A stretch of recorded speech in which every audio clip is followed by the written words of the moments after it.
আসসালামু আলাইকুম ভিউয়ার্স, আমার কিচেনে আপনাদের সবাইকে স্বাগতম।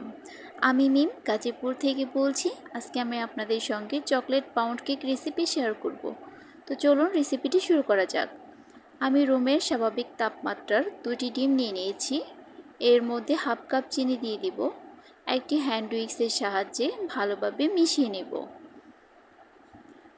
চিনি গলে যাওয়া আগ পর্যন্ত আমি মিশিয়ে নেব। মেশানো হয়ে গিয়েছে। এখন একটি ইলেকট্রিক বিটারের সাহায্যে ভালোভাবে বিট করে নেব।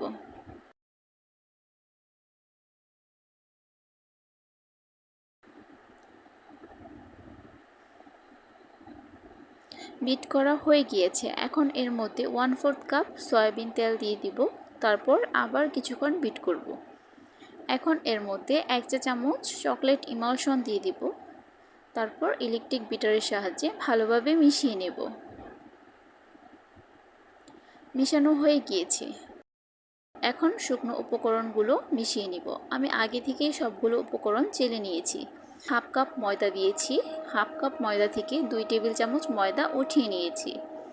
2 টেবিল চামচ ময়দার পরিবর্তে আমি এর মধ্যে 1 টেবিল চামচ কর্নফ্লোর ও 1 টেবিল চামচ কোকো পাউডার দিয়েছি।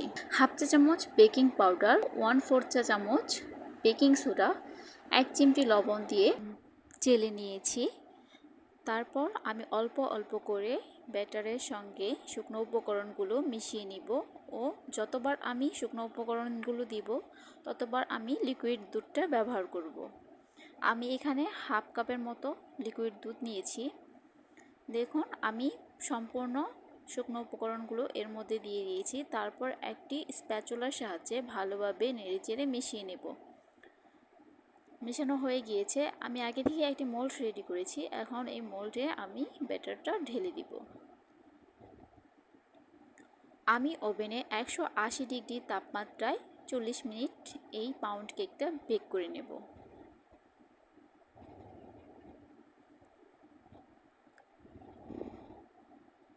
বেক করা হয়ে গিয়েছে।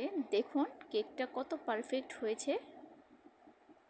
ভিডিওটি ভালো লাগলে একটি লাইক, সাবস্ক্রাইব করে পাশে থাকবেন এবং পাশে থাকা বেল আইকনটি প্রেস করে দিবেন। এতে করে আমি ভিডিও ছাড়ার সাথে সাথে আপনার কাছে নোটিফিকেশন চলে যাবে।